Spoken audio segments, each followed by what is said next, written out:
Olá a todos e todas. Eu sou Zelma Cavalcante, eu sou advogada, atuo junto à Associação Brasileira de Juristas pela Democracia, sou do movimento 65, aqui no Piauí, e integrante da Fundação Maurício Grabois. Quero começar agradecendo a todos e todas que estão nos ouvindo, estão nessa live, pedir para todo mundo compartilhar, para a gente ter um alcance maior, e também pedir que vocês enviem o link pelos seus grupos de WhatsApp. Para a gente conversar hoje, o nosso convidado, que é conhecido de boa parte das pessoas que certamente estão aqui, é o professor Bernardo. O Bernardo, ele é historiador, inclusive estudamos juntos na Universidade Federal do Piauí, fizemos movimento estudantil juntos também, na década de 80, não é, Bernardo? E Bernardo é professor adjunto do Departamento de História, da UFP, ele é mestre em História do Brasil, na linha de pesquisa História, Cidade e Cultura, também tem doutorado em História Social do Norte e Nordeste do Brasil, na linha de pesquisa Cultura e Memória, é especialista em História do Brasil, em História do Piauí, e também é técnico de controle externo do Tribunal de Contas do Estado. No Tribunal de Contas do Estado, ele é o coordenador geral de um projeto muito interessante, um projeto cultural chamado Cestas Sem Conta, que algumas pessoas já devem conhecer.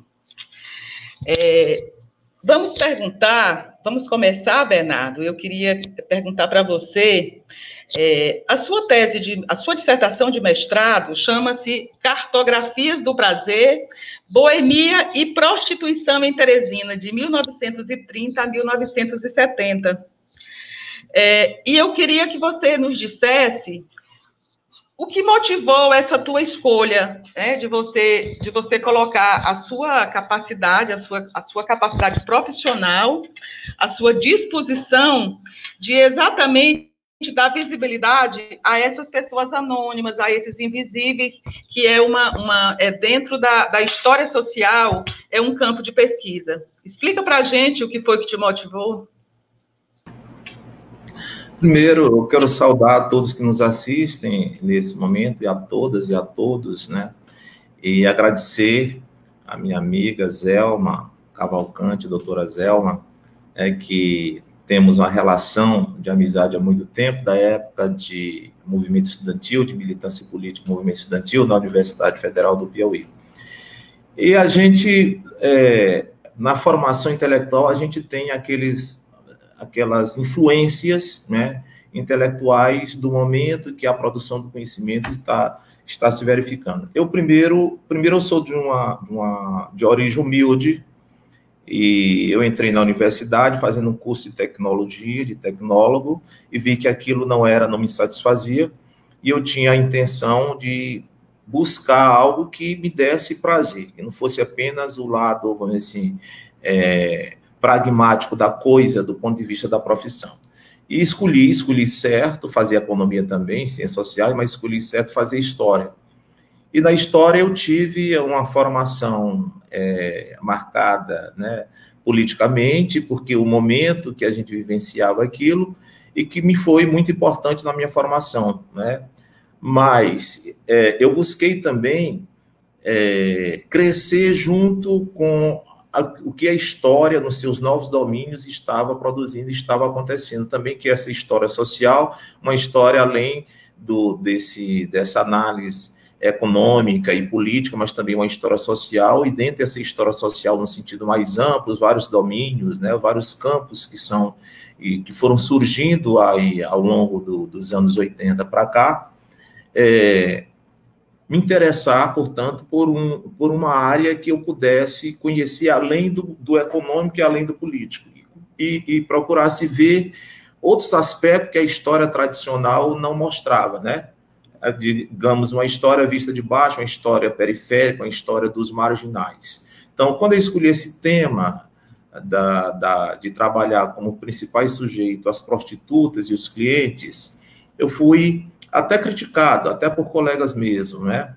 mas eu persisti porque a gente precisa dar visibilidade a esses sujeitos que estão durante muito tempo aí no claustro da história e que, sem a compreensão da história desses sujeitos, a gente não tem uma compreensão mais completa, mais aprofundada de uma sociedade, de um povo.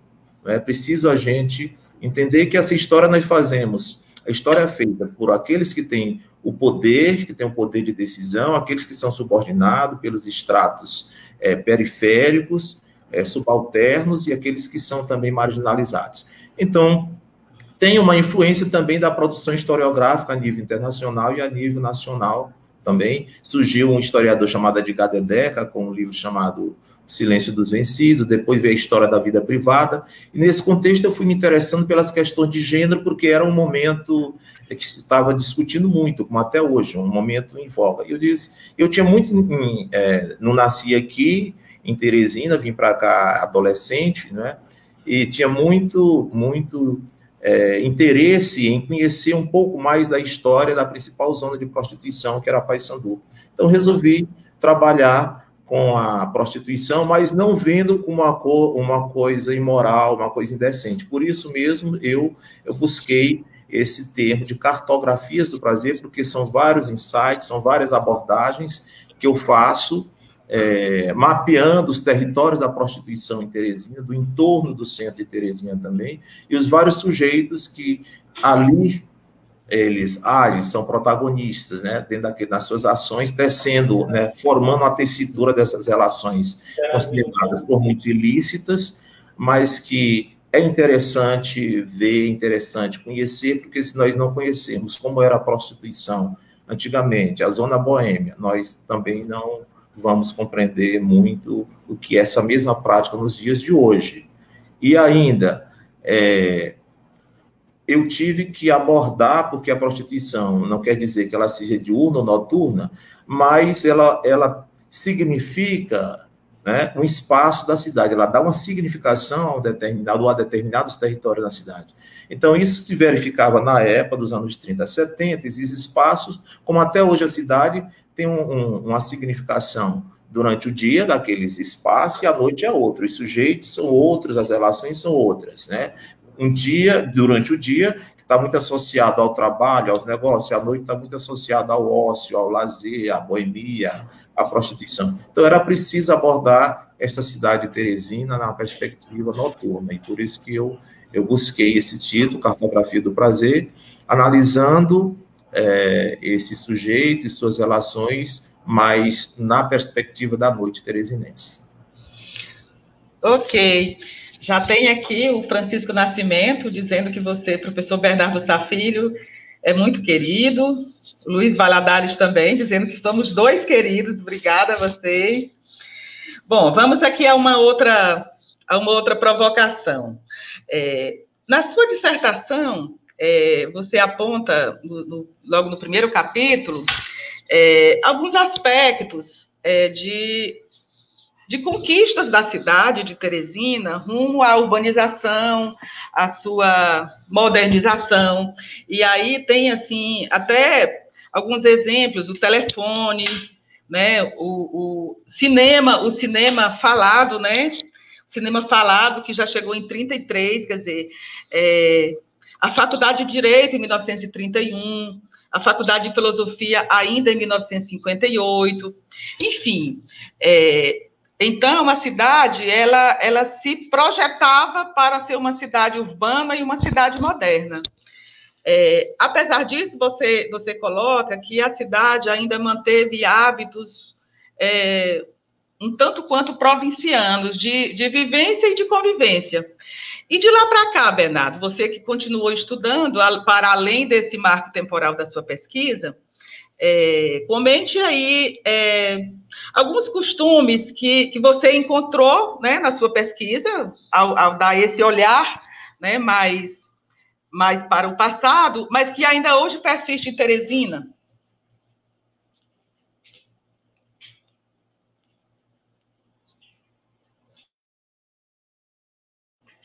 Eu não estou te ouvindo. Desculpa, um probleminha técnico. Ok, né? Então, primeiro mandar um abraço ao Alcides Valadares também. Então, a cidade, ela é marcada naquele momento que tem um impacto positivo na economia piauiense, com a economia do extrativismo, que permite uma geração de receita no setor público, investimento, né, na cidade, em alguns aspectos a gente chama de urbanização, há uma melhoria. Por conta disso, você tem também o crescimento da zona de prostituição também, o cinema, que passa a ser o cinema falado, o bonde como ícones assim, da modernidade também, esse conjunto de implementos, né, que são realizados na cidade, a iluminação pública, enfim. Mas o comportamento, né? Então, o comportamento também, você tem uma cidade que foi planejada em meados do século passado, do século XIX, portanto, e que no século XX, aí já aproximando um centenário, era uma cidade que se mantinha ainda muito pequena enquanto núcleo urbano e as relações também ainda eram bastante conservadoras. Mas isso vem por conta, primeiro, uma dificuldade de comunicação. Teresina, como a província do Piauí como um todo, não tinha muita articulação, dada a dificuldade de comunicação, e com o que seria a parte mais desenvolvida, Rio de Janeiro, São Paulo, mas principalmente o Rio, que influencia até hoje o restante do país. Então, a cidade se ressente dessa facilidade de comunicação, de ter, assim, num tempo mais curto, o conhecimento das inovações, do modernismo, dos comportamentos. Mas isso vai chegando, embora tardiamente, certo? Agora, os aspectos provincianos, o que seria provinciano? Quer dizer, são um aspecto típico do momento da província e seria, portanto, conservador em relação àquilo que a gente chamaria moderno. Seria isso? Então, dentro desse aspecto que a gente observa de uma moral que procura controlar a família, uma cidade que é bastante religiosa, que você tem uma moral pela igreja, pelo Estado, pelas próprias famílias também, tradicionais também, de manter aquele padrão de uma sociedade pudica, não é? E o centro da cidade se torna, portanto, como espaço desses sujeitos que têm essa vida controlada e, portanto, uma conduta que é exemplar em termos do comportamento, das relações, mas é interessante que, contraditoriamente, você tem uma periferia que é transgressora.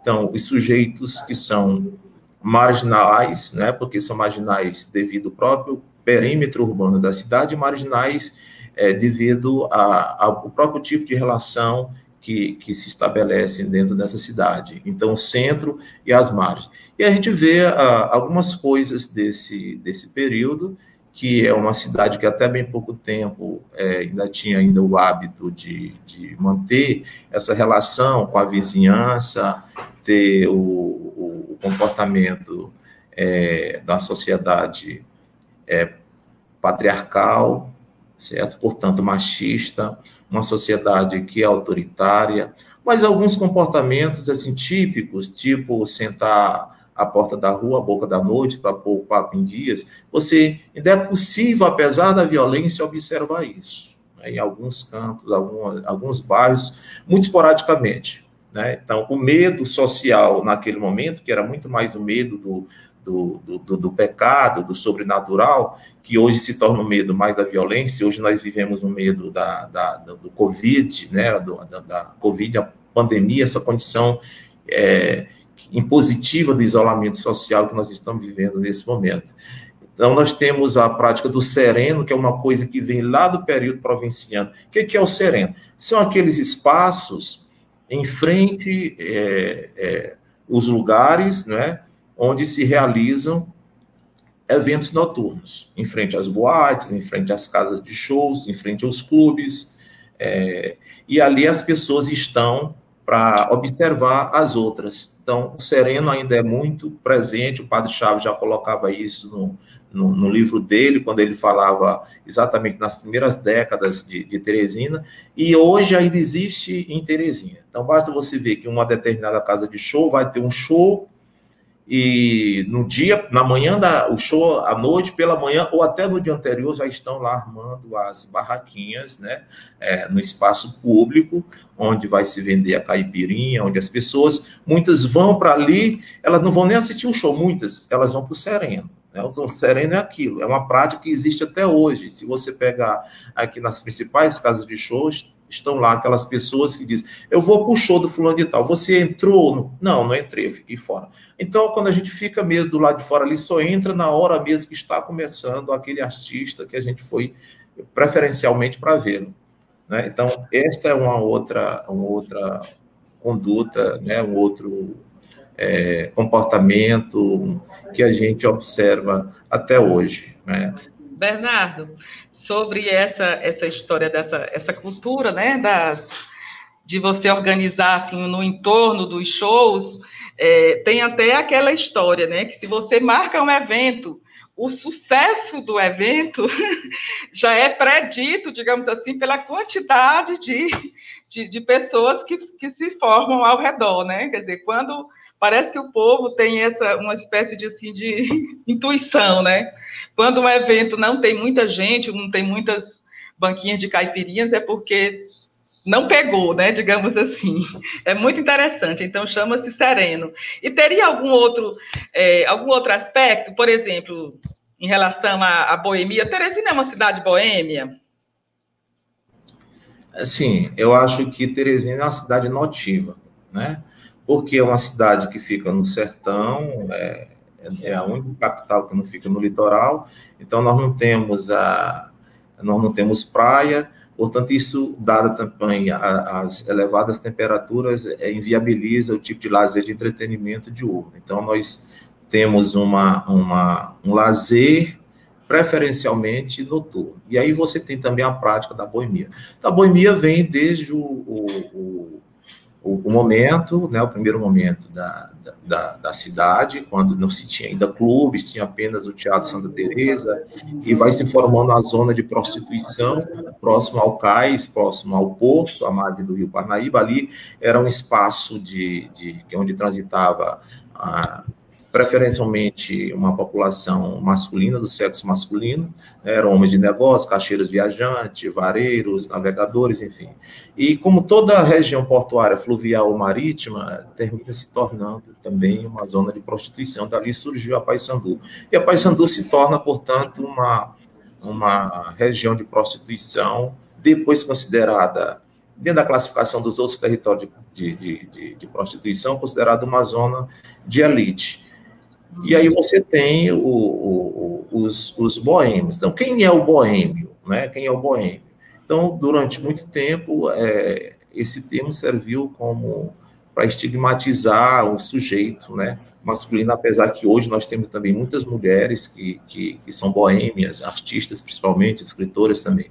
Então, essa boêmia é uma prática notiva. Né? O boêmio, existe até os 10 mandamentos do boêmio, quer dizer, o primeiro diz, amar a noite sobre todas as coisas. Né? O boêmio é a noite, ele faz da sua vida, a vida à noite, ele aprecia a lua, as estrelas, como diz o Lupicínio Rodrigues, e ele transita nesses territórios onde os amigos, as relações que ele estabelece, ele pode ser um homem de negócio durante o dia, um pai de família, um advogado, um político, e à noite, cujas amizades que ele mantém são pessoas que têm esse mesmo perfil, que estão nesse mesmo estado social, mas que à noite quem são os sujeitos com os quais ele interage. É a prostituta, é o garçom, é o músico, é o porteiro, é o motorista de táxi, é o segurança. São sujeitos típicos da noite.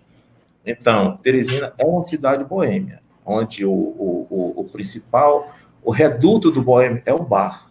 Então, Teresina é uma cidade onde você tem em todos os bairros, em todos os cantos, muitos bares, né? Não precisa ser um bar sofisticado, é um ponto de encontro, apesar de que os bares não abrem, não funcionam só à noite, mas preferencialmente à noite. Então, é um lugar noturno, e eu diria que que a boemia ainda é praticada muito em Teresina, e embora tenha adquirido um outro aspecto não tão mais tão romântico como naquele momento dos anos 30 até os anos 50, principalmente, né, onde surgiu toda um conjunto, um acervo musical típico da boemia, com alguns nomes como Lupicínio Rodrigues, Dolores Duran, Antônio Maria, o próprio Tom Jobim e tal. Samba canção é a música típica, né, do boêmio. Então, boêmio não é subjetivo, esse sujeito, embora ele tenha sido estigmatizado durante muito tempo,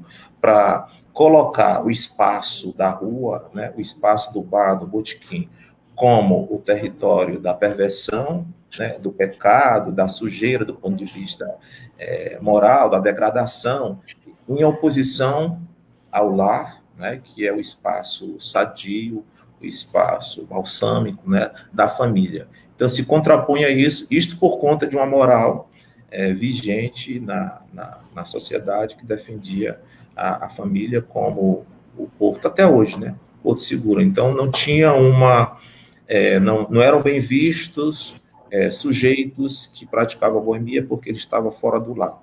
Ele se divestia também fora do lar. Como da mesma forma que não era bem vista a mulher que era desquitada, a mulher solteira, ou a solteirona, aquela que não casou. Ela é estigmatizada. Acendeira. Acendeira.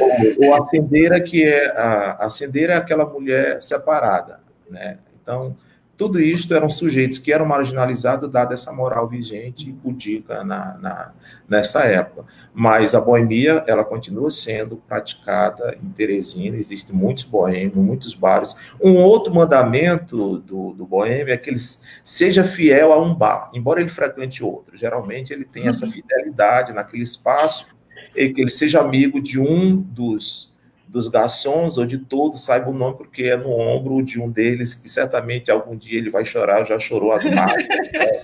O amor mal resolvido de alguma mulher também. É muito interessante essa questão da boemia, né? Que Teresina é uma cidade boêmia. E assim, aqui em Teresina... Só tem uma coisa que eu acho que não é legal, é que o teresinense, ele se diverte à noite, mas ele cada vez mais ele vai retardando esse horário. Então, o que antes, ou em outras capitais hoje, Rio, São Paulo, Belo Horizonte, Recife, cedo da noite, 8 horas, às 21 horas, 20 horas, você já está, enfim, na balada. Aqui, 11 horas da noite, você está pensando para onde você vai. Isso é verdade, isso é verdade. E também, assim, Bernardo, um traço que eu observo, que você vai me dizer se isso configura um aspecto de fato cultural, né, de Teresina, é que a gente é muito de terminar a noite num bar ou restaurante. Qualquer programa que você faça, normalmente, você termina se dirigindo com aquele grupo de amigos para um bar, né? Ou um restaurante, mas de qualquer modo. Isso seria pode ser caracterizado como um dos costumes dos teresinenses? Sim, culturalmente falando. O teresinense, ele é notivo, né? Ele se diverte preferencialmente à noite. Então, é um evento político, às vezes é um evento literário, é um evento artístico, né? Você vai para uma vernissária, você vai para o teatro, você vai ao cinema, você vai ao shopping. Assim, aquela programação de lazer e de diversão que você tem no início da noite, que você termina a noite se deslocando exatamente para um desses bares, um desses pontos, onde ali você termina completando a sua noite. Os jovens da época, né, do que eu enfoco essa análise, eles terminavam a noite na Paissandu, né, saía da tertúlia do Clube dos Diários, depois de estar no cinema e depois ficar volteando em torno do relógio na Praça Pedro II, as moças de família, as moças de direito, elas retornavam para seus lares e os homens iam completar a noite na Paissandu. E aqui, homens e mulheres que gostam da noite, se divertem à noite, terminam convergindo para determinados pontos que são bem típicos, bem característicos da noite. Nós tivemos aqui alguns bares, né, que marcaram época, assim, bem típico, não era o bar sofisticado, desde o bar Carnaúba, né, nesse momento que foi onde intelectuais, na zona não precisa dizer, porque a zona toda ela é permeada, é marcada por bares. Todos os clubes, obrigatoriamente, têm um bar. Mas existia alguns como o famoso BDC. O BDC era um barzinho ali que fez nos anos 70, 80, que ficava na Pedro II, ou a Maria Tijubina, no Mafuá, ou o Pesqueirinho, ou a Birosca, enfim, vários pontos que as pessoas terminavam se deslocando para aqueles bares, e onde ali finalizava a noite. Geralmente, eles iam comer algum prato típico, uma iguaria, uma panelada, um caldo, uma galinha, caipira, regado ali de bebida, cerveja ou cachaça, ou sabe, uísque também. Então, algumas pessoas, alguns intelectuais que Paulinho da Viola esteve no BDC depois do show no Teatro 4 de Setembro. O próprio Darcy Ribeiro, o grande antropólogo, foi na Maria Tijubina, né, levado pelos professores, as pessoas que tinham trazido para que ele proferisse aqui uma palestra, e depois, ao final da conferência, da palestra, então, levaram o Darcy Ribeiro lá para conhecer o bar da Maria Tijubina, que ficava ali no Mafuá, um lugar que foi uma zona de prostituição, uma região que foi muito pesada nos anos 50, né? Até os anos 60 também, bastante violenta. E ali você não tem só sujeitos da elite, ali você tinha os intelectuais, você tinha jogadores de futebol, você tinha prostitutas, ladrões, né? Enfim, os mais diferentes tipos de sujeito, e terminava o bar sendo também esse lugar democrático que abriga todos e que permite você falar de tudo e acordar tudo, e no outro dia seguinte desconsiderar tudo também, né? Aquela história, o que se faz em Vegas, fica em Vegas, né? Mesa de bar é democrática e não se pode espalhar, né?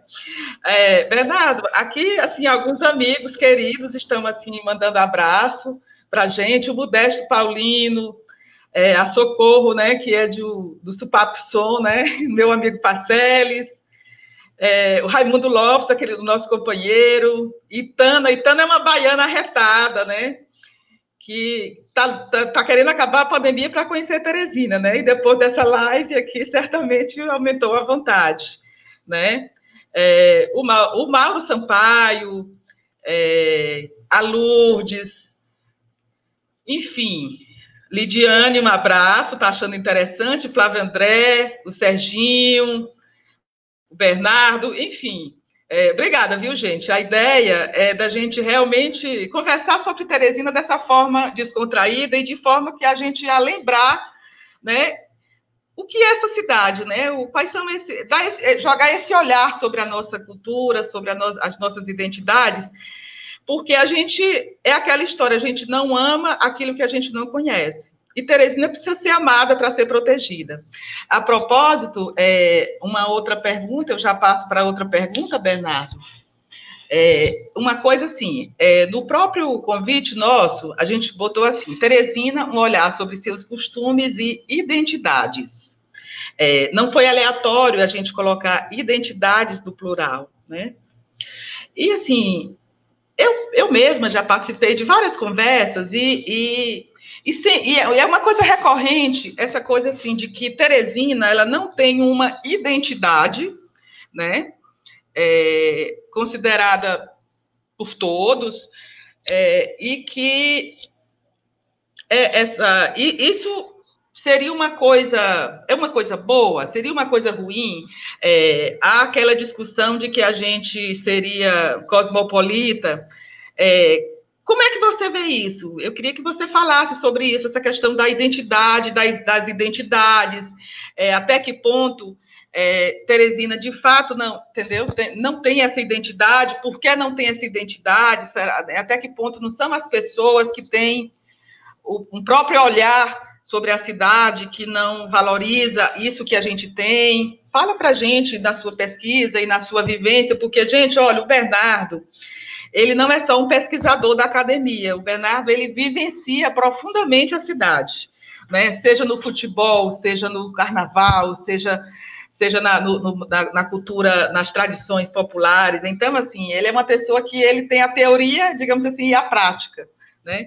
Então, vamos tratar disso, sobre essa questão da identidade ou identidades em Teresina, e por que isso, de algum modo, traz um certo desconforto para algumas pessoas que dizem assim, mas Fortaleza é a capital do forró, Recife é a capital do frevo, e Teresina... Então, fala para a gente sobre isso.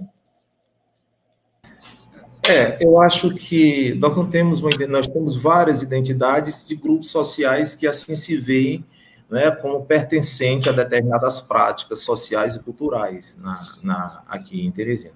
Eu amo Teresina, eu não nasci aqui, mas a maior parte da minha vida eu já estou radicado aqui há muito tempo, desde os 15 anos de idade, então amo Teresina. E quando a gente sai aí para outra cidade, para morar fora, passar um tempo fora, que a gente vê o quanto Teresina é uma cidade boa de se viver.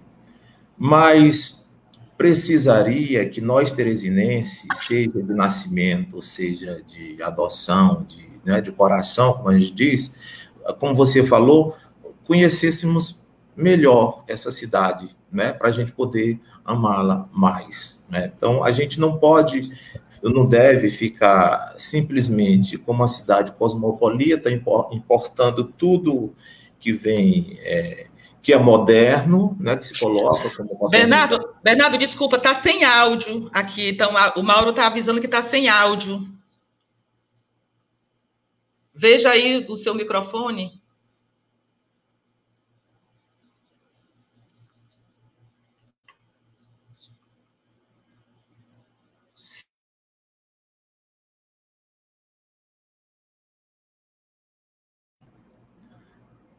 Está ouvindo agora?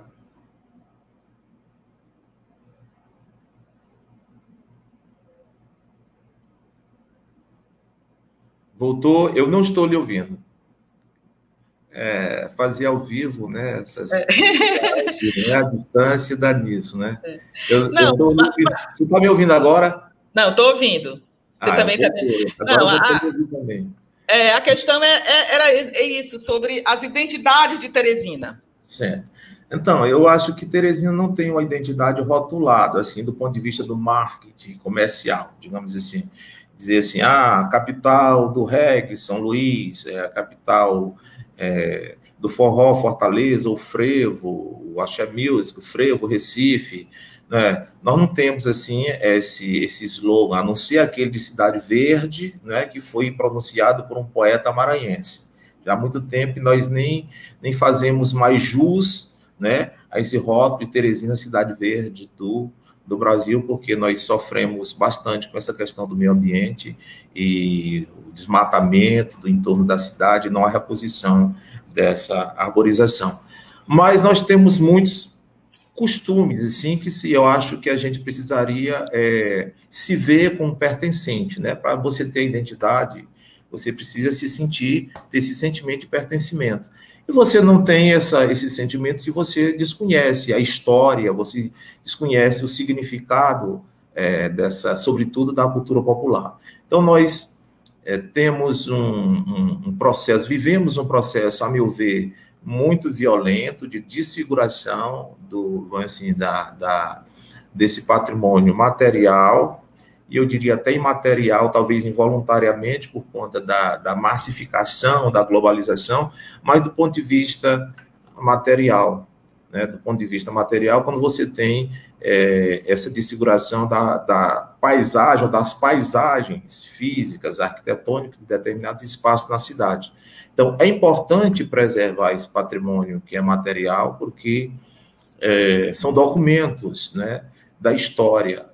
Então, são marcos de uma historicidade que, embora hoje não seja mais vivenciado por aqueles que construíram, né, aquela tessitura, aquela historicidade em determinado momento, mas que eles estão ali como registros para serem conhecidos. E, portanto, a gente saber que Teresina era dessa determinada forma. Então, assim, com tristeza, a gente vê assim, a demolição de muitos casarões no centro da cidade, que tem um significado histórico, né?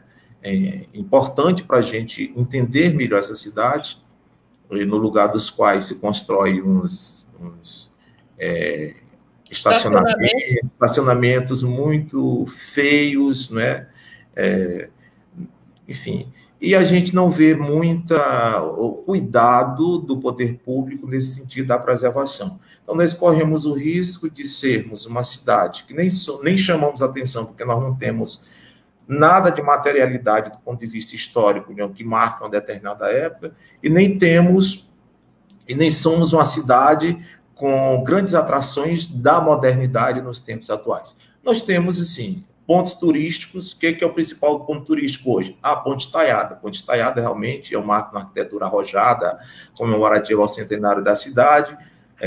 Foi há algum tempo a Ponte Metálica, que continua lá, né, cumprindo, né, esse papel como registro, como documento de uma arquitetura da modernidade, da estrada de ferro, ligando esses dois estados. Ela é de 39, então eu precisaria até conhecer mais que o significado dessa ponte João Luiz Ferreira, o que ela significou em termos de modernidade, mas em termos de desenvolvimento econômico e social para esses dois estados também. Não é só a arquitetura da ponte, né? Então, as pessoas já nem mudaram agora o olhar para ver o que é o novo e o que é o moderno, que é a Ponte Estaiada. Então, nós temos o centro, que a gente chamaria de centro histórico, onde a cidade surgiu, que é a praça, no entorno da Praça Marechal Deodoro. Ali está o marco zero da cidade, né? A igreja que foi fundada inicialmente para, em torno dela, ser edificada a cidade, ser implantada a cidade.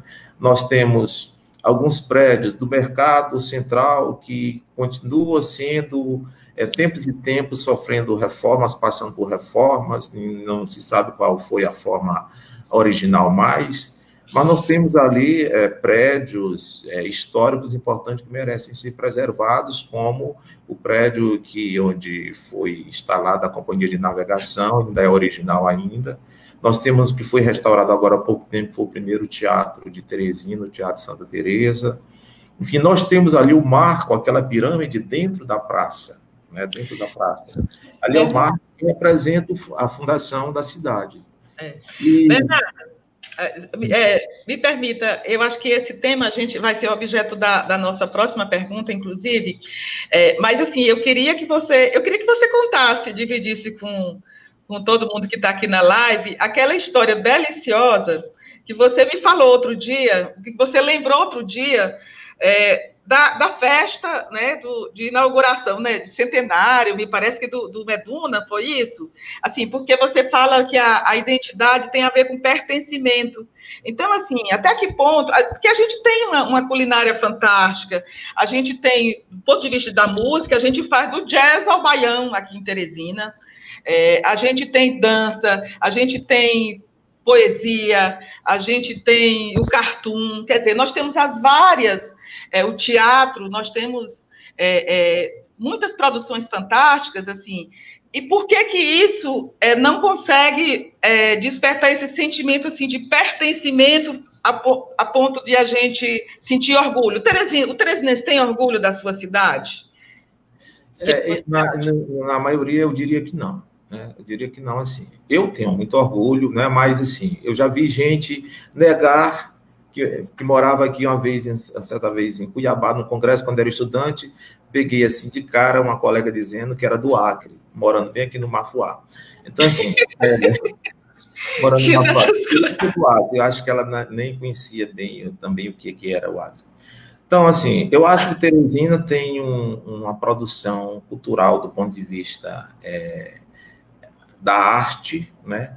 Do ponto de vista artístico, nós temos uma produção, nós temos grandes arquitetos, grandes escritores, dançarinos, teatrólogos, né? Enfim, nós temos casas de show, nós temos uma orquestra sinfônica maravilhosa, nós temos muitos músicos, né? Nós temos, enfim, e praticamos determinados eventos. O que eu acho que precisa é socializar isto. É preciso que esta produção artística e cultural chegue até esses sujeitos periféricos, não somente da periferia do ponto de vista do território, mas do ponto de vista social. Porque dizer assim, mas a periferia, ele não gosta da música, ele não vai saber apreciar a orquestra sinfônica, se tocar uma música lá do Tchaikovsky, né? Ou ele só vai gostar se tocar Luiz Gonzaga. Isso, o maestro Aurélio Melo faz isso muito bem. Mas como? Se ele não conheceu, se ele não conhece, se não é dada a oportunidade, né? O Balé Bolshoi veio aqui apresentar-se no Parque da Cidade, né? E o Parque da Cidade é circundado ali por bairros muito, muito pobres, e tinha cerca de umas 20, 25 mil pessoas. Foi surpreendente porque aquele público, como ele soube assistir aquele espetáculo do balé clássico e soube aplaudir na hora exata. Então, é um preconceito dizer, né, como é o preconceito também das elites, em não gostar ou não se identificar com aquilo que é bem peculiar da nossa cultura popular. Então, veja bem, quando eu me referi do Sanatório Meduno, o doutor Clidenot, que era um homem de gosto refinado, um grande intelectual, médico, foi político, certo? E ele fez uma grande festa para comemorar o jubileu de prata do Sanatório Meduna, e eu cantava no coral na época, eu fiz um coral de 100 vozes, e trouxe, inclusive, a Elisete Cardoso, e muitos convidados, amigos dele, do Rio de Janeiro, de outros lugares do país, jornalistas, enfim, principalmente políticos também, escritores, e algumas pessoas aqui eu vi criticando porque dentro o jantar, no cardápio, foi servido carne de bode. Ora, carne de bode. E o povo de fora, só o daqui criticou, o de fora achou uma delícia, porque realmente estava muito delicioso, tá certo? Então, as pessoas, além da cajuína, além de dizer cajuína, mas não é somente a cajuína, nós temos várias iguarias, né, que fazem a nossa culinária muito deliciosa também. Mas nós temos as manifestações de cultura popular, essas manifestações populares que não é valorizada pelas elites, né? Então, você olha bem aqui, você compara bem aqui com Recife, por exemplo. Recife, você tem os blocos de maracatu, as agremiações de maracatu, e você tem de frevo também, são agremiações registradas, são clubes, né, associações, e quem dirige são pessoas, são cultas, são intelectuais. Aqui no Maranhão nós temos o Bumba Meu Boi, nós temos o reggae, nós temos o tambor de crioulo, mas sobretudo o Bumba Meu Boi, que é o produto assim cultural estilizado de exportação, de atração, de espetáculo bonito de ver, né, pelo turista, apesar do Bumba Meu Boi ser originado no Piauí, e o Maranhão trabalha isso muito bem, né, um espetáculo, transforma isso em um espetáculo muito bonito, e a gente observa que lá as pessoas de todos os estratos sociais valorizam muito. Eu vi uma certa vez um jovem que era filho do procurador da República, e ele saiu do carro e saiu dançando, acompanhando o boi. Aqui a gente vê os membros da elite que enxergam essa manifestação que nós temos aqui, né? Também do reizado, também do Bumba Meu Boi, de várias outras danças que nós temos, do cavalo piancó, do samba de cumbuca, né? Do boi de matraca. Eles veem isso como uma coisa de periferia e, portanto, sem valor. Então, com isto, nós nos ressentimos de ter esses elementos vivos da nossa cultura popular que ajudam a nos identificar e amar essa cidade. Então, isso vai se perdendo ao longo do tempo, porque, apesar do esforço de gestores que estão à frente dos órgãos, que têm a função de implementar e proteger a cultura, e esses grupos também, ainda é muito pouco, né? Então, eu acredito que esse sentimento de amar a cidade, suas tradições, as suas manifestações, e, portanto, ter essa identidade, esse sentimento de pertencimento, só vai acontecer quando a gente tiver no processo de educação, nas escolas, esse cuidado de inserir nas grades curriculares disciplinas que se voltem para trabalhar sistematicamente a cultura do nosso estado, a cultura da nossa cidade.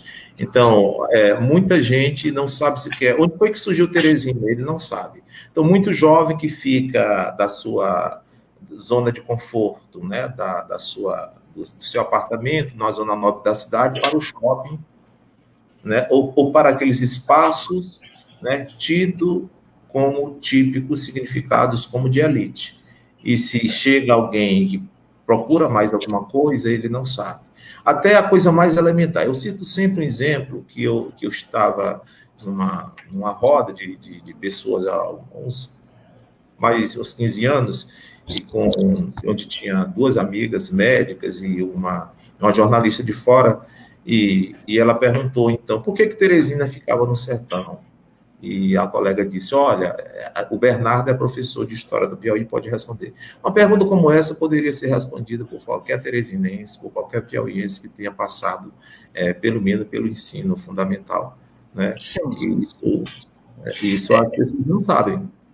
E não sabem. Então, eu acho que a imprensa cumpre um papel importante naquele momento, mas só naquele momento ali, do aniversário de Teresina, no momento da Batalha do Genipapo, do Dia do Piauí, e depois volta tudo de novo, as pessoas sabem o Dia do Piauí, mas não sabem por que é o Dia do Piauí. Sabe o feriado 16 de agosto, mas não conhece minimamente a história de Teresina.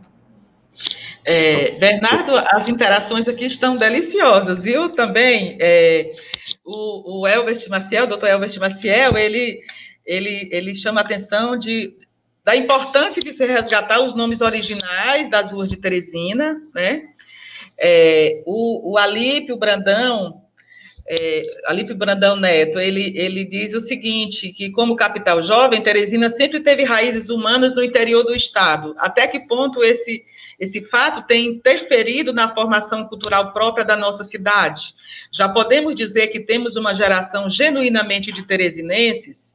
E o Gisleno Feitosa, ele pergunta se o polo de saúde, que funciona como, né, atração, né, é uma identidade ou um conflito cultural. Aí você fica à vontade para tecer considerações, anote aí e veja se você teria alguma coisa a... Eu vou duas coisas. Primeiro, acho que o doutor Elbert Maciel, um abraço, ele tem razão, porque Teresina é uma característica do teresinense, do piauiense, querer desqualificar os nomes originais dos lugares e das coisas. Isto é muito ruim. Né? Então, aqui em Teresina sofreu esse processo de ter expropriado os nomes originais das ruas, dos espaços públicos. Então, Praça Pedro II, que era a praça aqui da BAN, Praça Uruguaiana, que hoje é a Praça Rio Branco, Rua da Estrela, Desembargador Freitas, Rua da Glória, Lisandro Nogueira, Rua Grande, enfim, Rua Bela. Então, esses nomes tão bonitos e tão originais que poderiam ser preservados como em qualquer outra cidade, né, outra capital. Mas eles acham que tem que tirar para homenagear nomes de políticos. Nada contra homens que deram uma contribuição para a história dessa cidade. Mas você tem como homenageá-los porque a cidade está crescendo, a cidade não parou de crescer o tempo todo. O perímetro urbano ele vai se alargando cada vez mais. Então, novos logradouros públicos, novas ruas, avenidas, enfim, prédios vão surgindo. Mas tenta se desqualificar. Tem aqui um bairro chamado Morro da Esperança. Era Morro do Urubu. Então, por quê? Não pode ser Morro do Urubu. Um dos lugares mais bonitos, naturais do Piauí é a Cachoeira do Urubu. Nem por isso ela deixa de ser bela. Tá certo? Então, a outra característica que a gente observa de Teresina é que Teresina é uma cidade formada muito, eu não sei, não poderia dizer hoje, em termos percentuais, por pessoas de fora, dada a própria posição geográfica. Então, a cidade que fica aqui no limite territorial com outro estado, e que ele atrai, né, aliás, Teresina foi fundada aqui exatamente para tirar uma importância, né, econômica comercial de Caxias, nessa região, e Teresina atrai como um polo de saúde importante e atrai como uma cidade também de educação, também significativa, muito importante, então atrai uma população que vêm em busca de estudo, em busca de saúde e realização de negócios também. Então, termina sendo uma cidade constituída de muita gente que não nasceu em Teresina. Mas aquele que vem, que se estabelece aqui, tem o dever, como nós, de amá-la da mesma forma, porque realmente é a cidade que acolhe cada um, né? Cada um que vem, seja do Brasil, seja do sul do país, ou seja de outro país, ou de outro, do interior do Piauí, ou de qualquer parte do Brasil, sempre Teresina nos acolhe muito bem, de braços abertos. Eu acho que isso a gente não pode ser ingrato, né? Um dos piores sentimentos do homem é gratidão. Certo, muito bem. Eu vou trazer agora uma discussão que você até já puxou, mas assim, eu queria que a gente fizesse essa discussão de forma mais, digamos assim, centralizada, pela importância que tem, né? Porque, veja, algumas capitais brasileiras, e em especial no Nordeste, que é mais próximo a gente, essas cidades, elas associaram a preservação do patrimônio histórico, a sua cara, a sua identidade, com o investimento na modernização, né? Isso, é claro que essa questão tem a ver também com interesses econômicos de explorar a indústria do turismo. Só que esse processo, ele é atravessado por tensões, ele não é um processo simples, né? Essas tensões, elas se dão, seja entre o proprietário, por exemplo, que você citou, o proprietário de um imóvel, que acha, do ponto de vista imediato, que é mais negócio ele derrubar aquele imóvel, né, para fazer um estacionamento. Então, tem essa tensão entre o proprietário e o poder público, se pode dizer isso. Há também a tensão motivada pela especulação imobiliária, na medida em que a cidade ela fica mais... Ela tem mais acesso a recursos e a políticas públicas e a aparelhos públicos, isso acaba valorizando, né, aquele território, e isso acaba funcionando como, digamos assim, uma força que expulsa os moradores originários, né, porque assim fica tão valorizado aquele terreno que o dono, o proprietário, acaba se desfazendo, né, daquele imóvel para... Né? Porque gosta da ideia, né, da especulação imobiliária que favorece isso. Então, assim, essa tensão, como você acha, como é que Teresina, qual é a sua perspectiva, como é que Teresina está tratando dessa questão, essa relação, eu diria assim, dialética, entre você preservar a memória e você investir no que a gente chama de desenvolvimento, seja de progresso, né, de forma a atrair o turismo, por exemplo, né? Dentro daquela perspectiva que a gente até já conversou, né, de que o que o turista quer encontrar quando ele se dirige a uma cidade. Eu queria que você tecesse comentários exatamente sobre isso, porque esse processo que a gente chama, a forma de se resolver esse tensionamento, em algumas capitais, ele tem se dado através do processo que a gente chama de revitalização do centro da cidade, né? E que até onde a gente percebe, assim, intuitivamente, digamos assim, tem dado certo.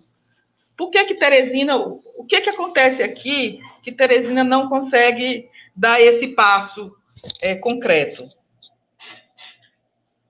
Ok, essa é uma discussão muito complexa e muito recorrente, né, contemporaneamente.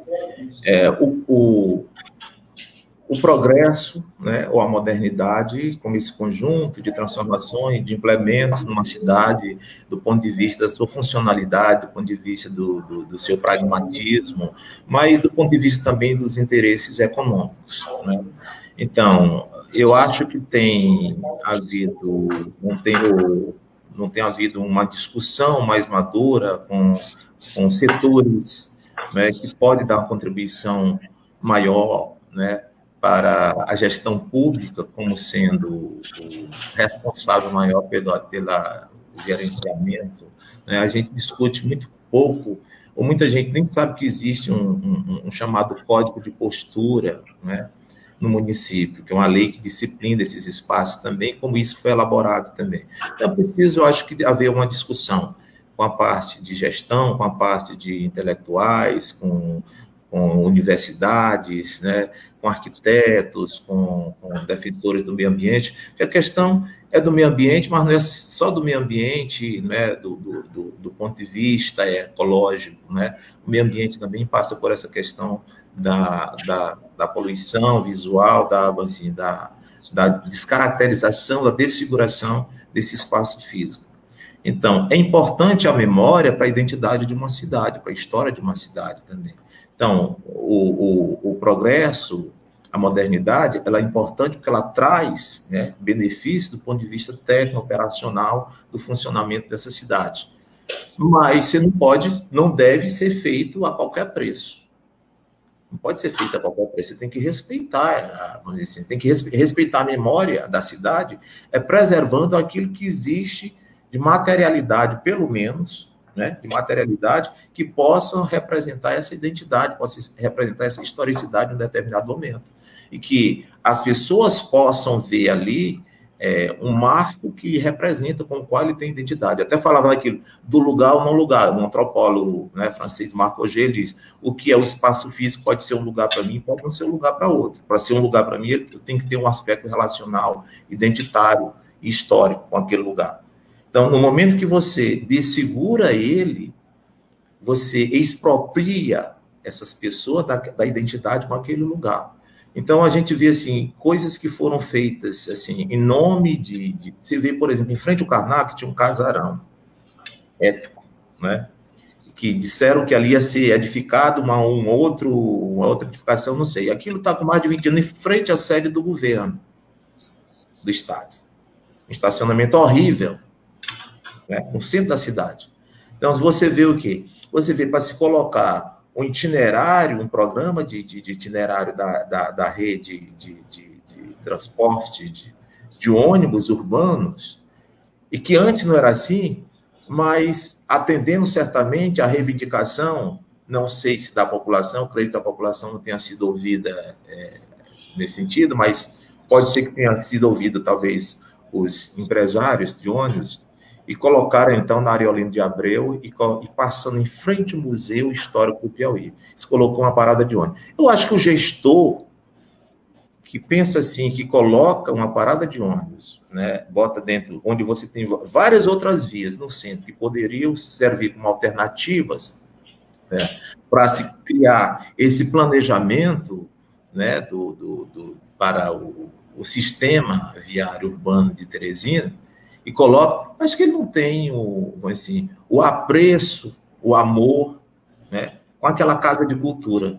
Não só, o prédio em si, ele foi um palácio provincial, a primeira sede do governo, ela foi o Tribunal de Justiça, sede de outro poder, foi sede de dois poderes, né, do Poder Executivo e do Poder Judiciário. E hoje é a principal casa de cultura do ponto de vista da materialidade da nossa história, porque ali é um museu histórico, ali estão peças que são antigas, que vão se deteriorar com a fuligem do ozônio. Então, uma casa de cultura que tem, apesar do esforço da diretora Dora Medeiros, que tem feito um trabalho brilhante nesse sentido, um esforço, uma batalhadora nesse sentido, você tem uma casa de cultura que fica o tempo todo fechada, porque não pode abrir, porque ali está um ônibus parando, né, de 5 minutos, ou está um atrás do outro. Então, por aí, eu vi outras coisas também, que é a preservação que tem que ser feita. Então, existem certas coisas, às vezes, de órgão público, que a gente fica, às vezes, sem entender.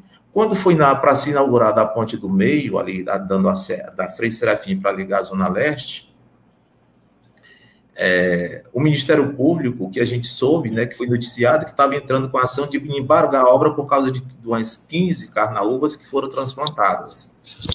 E a gente não viu, pelo menos a gente não tomou conhecimento, se essa mesma instituição procurava multar quem estava poluindo o rio. Embaixo da ponte tinha um rio envenenado, poluído, está até hoje. Né? Os aguapés estão aí denunciando todo ano, aumentando cada vez mais. Então a gente vê, isso é modernidade ou é preservação? Então não é só preservação da memória, é a preservação da cidade com o cuidado que ela deve ter.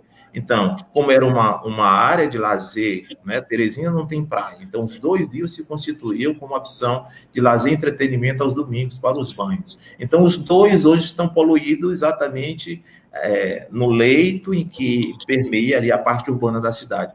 Então, Rio Puti, as pessoas, a altura da Primavera até a curva ali do Cefap, onde as pessoas se banhavam, tinha barraca, né? Mesmo tinha as coroas do Parnaíba também, né? Quem não lembra do vôlei bar, né? Com show de rock, com serestas e tudo. Então, por quê? Então, às vezes a gente vê assim determinadas ações que a gente fica procurando entender o sentido assim, mais lógico, mais racional da coisa. Então, essa questão de passar por cima o progresso sair, não, é porque é importante, porque isso vai ter o desenvolvimento, isso é a modernidade. Você tem Teresina é uma cidade esparramada, uma cidade muito que ocupa um espaço físico muito grande. Só de uns 20 anos para cá que a cidade, uns 15 anos, mais recente, é que a cidade começa a ser mais verticalizada. Então, você tem verdadeiros espaços, né, ociosos dentro da cidade, são verdadeiros latifúndios urbanos, né, de pessoas que têm esse tipo de propriedade ou conseguem ou aforaram terrenos e que termina sendo aquela população mais carente, sendo expulsa do perímetro urbano da cidade e através da chamada política de habitação, né, para diminuir esse déficit habitacional. Então, você vê assim, você tem lá no Porto Alegre, olha a distância, lá no Porto Alegre, Esplanada, mesmo agora que está, tudo bem, está ligando agora com a ocupação, mas quando foi criado, um espaço muito, muito longe, né, onde você não tem um processo de continuidade do que a gente chama de urbanização. Ou você tem lá um distrito como a Usina Santana, que são, da parte do Grande Liceu, são mais de 6 quilômetros, não tem sentido ali, devia ser emancipado, que é um local com a zona de urbanização, que tem indústrias, que tem comércio, que tem colégios, e que poderia ser emancipado, que é um bairro muito distante, né, do perímetro urbano da cidade, e que poderia ser emancipado, que é maior do que várias cidades que foram emancipadas. A região da Santa Maria da Codipe. O Disseu, já não digo que o Disseu condensou, né? Ficou ligado. Já se integrou. Então você tem entre esses bairros áreas enormes, que exatamente por conta da especulação imobiliária, não é tanto pela questão do relevo, do acidente geográfico, que pode inviabilizar, não é isso. A questão é pela especulação imobiliária. Então, você tem sendo suprimido, colocando, vamos dizer assim, aquilo que seria a modernidade, aquilo que seria o progresso, para o funcionamento da cidade, assim, passando por cima daquilo que é importante preservar, como memória dessa cidade. Então, é uma coisa para ser discutida, porque nós somos uma cidade que já tem a cidade verde do Brasil, que o Cláudio Neto chamou, mas já somos, creio que não, pela quantidade de verde. Então, nós temos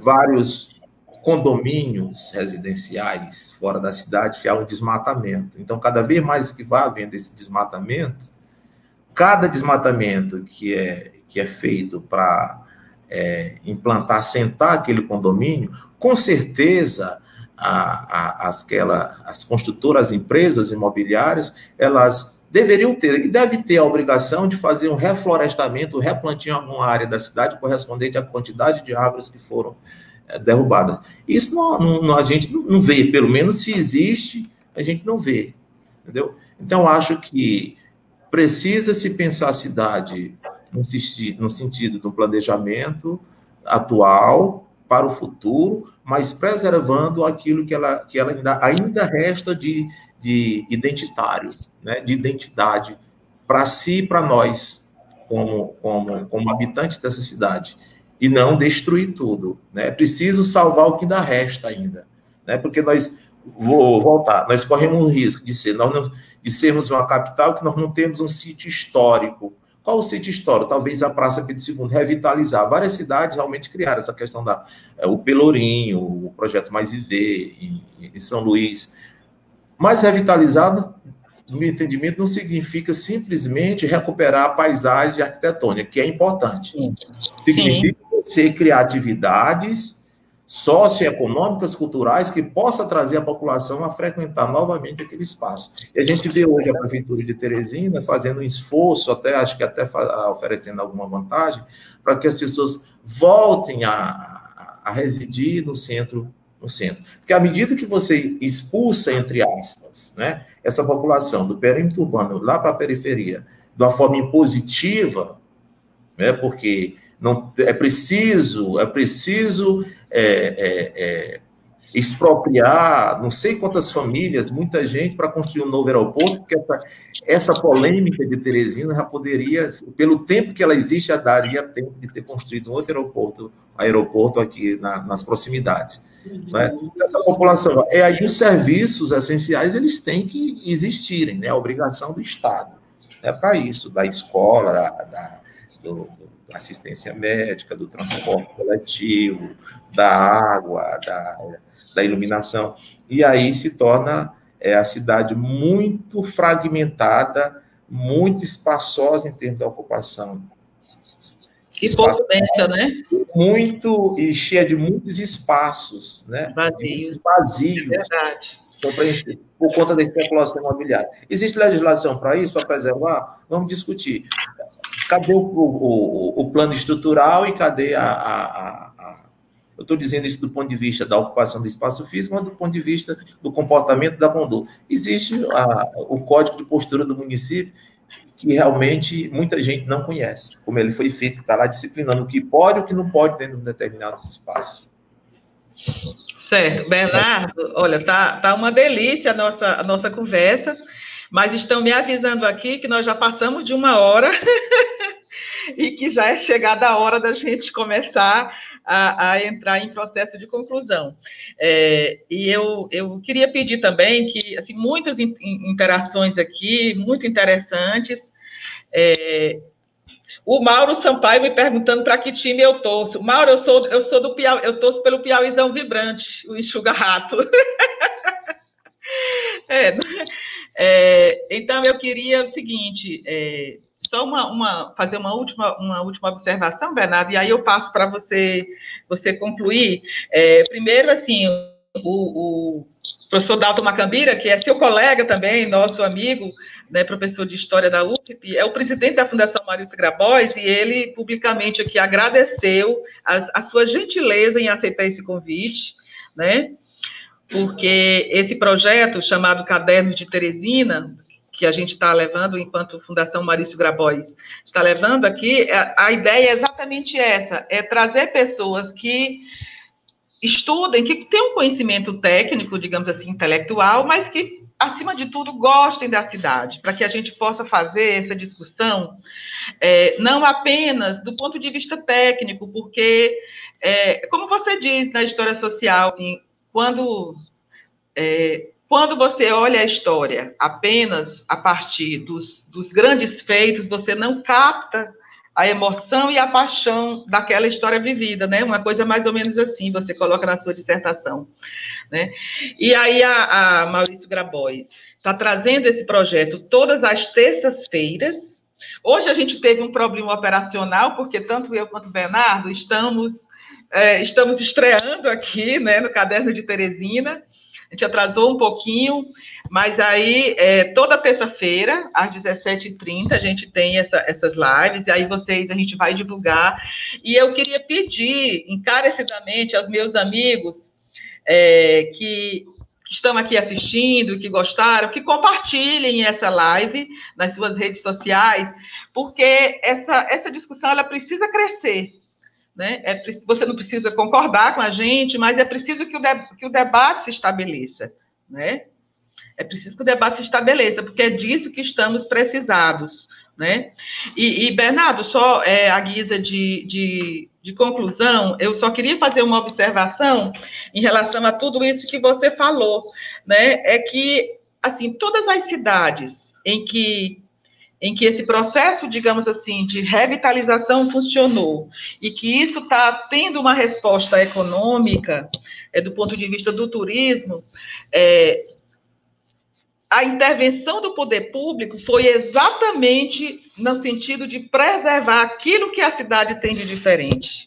Seja a sua culinária, seja a forma como a sociedade ela foi construindo, né, os seus modos de viver, de coabitar e de habitar. Por exemplo, uma coisa que chama a atenção, os mercados públicos.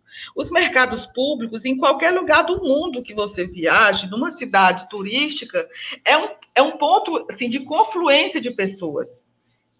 São visitados. Então, há um investimento deliberado de você manter esses espaços, assim, obviamente que dotando de algumas, como você disse, alguns confortos para que possa receber bem o turista.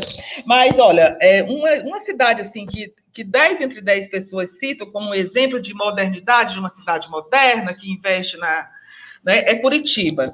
E Curitiba, Curitiba, por exemplo, todo esse centro histórico, digamos assim, onde funciona, o turismo funciona, ele está num perímetro de 8 quilômetros.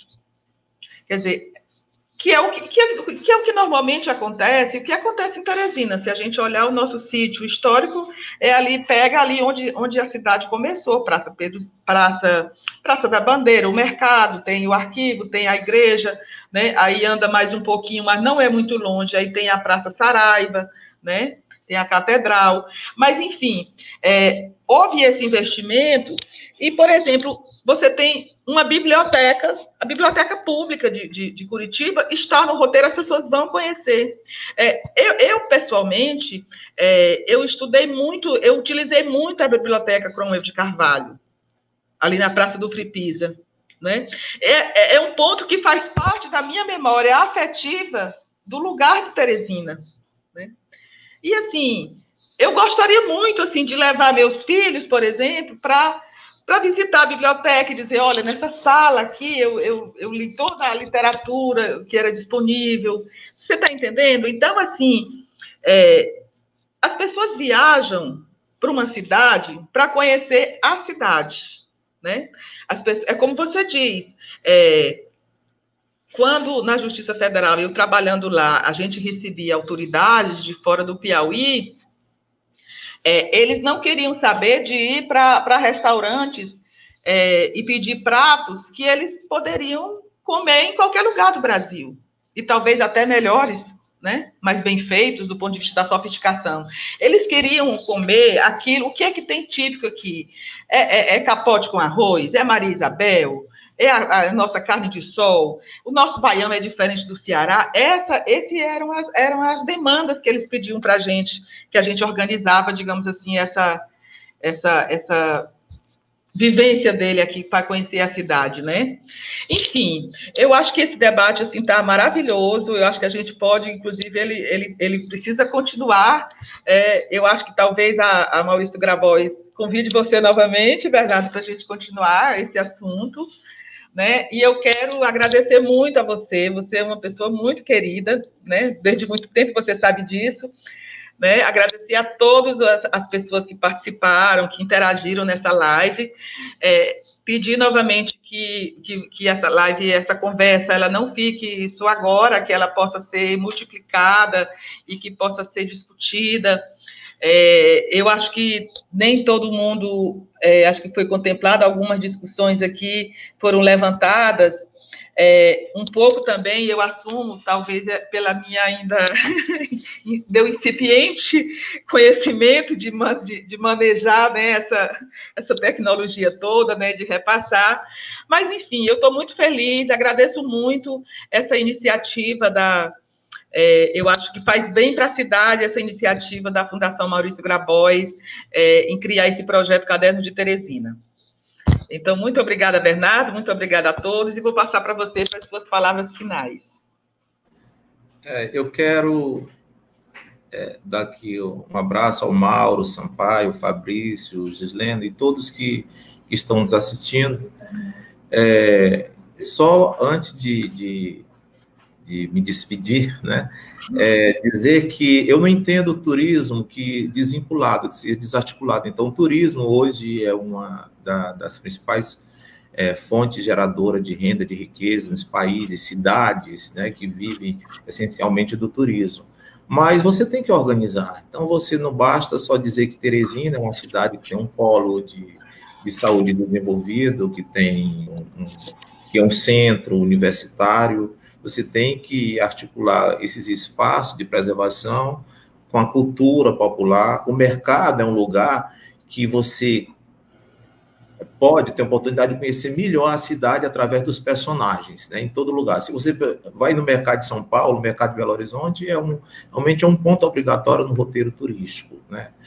Então, o mercado deve ser um ponto assim. Então você tem que articular esses espaços que têm esse significado histórico com a cultura, sobretudo a cultura popular, através de eventos, da preservação de grupos folclóricos, de shows, né, que seja valorizada a nossa cultura local e que seja vendido comercialmente a nossa culinária, né, os nossos produtos também. A gente tem, lembrando aqui o exemplo de uma política de governo, de um projeto que deu certo, que foi acho que foi o Prodarte, não sei, que organizou os oleiros lá do Porto Velho. Você tinha um bairro muito carente, ainda é muito carente, mas tinha aquelas pessoas que viviam exatamente do barro, da produção.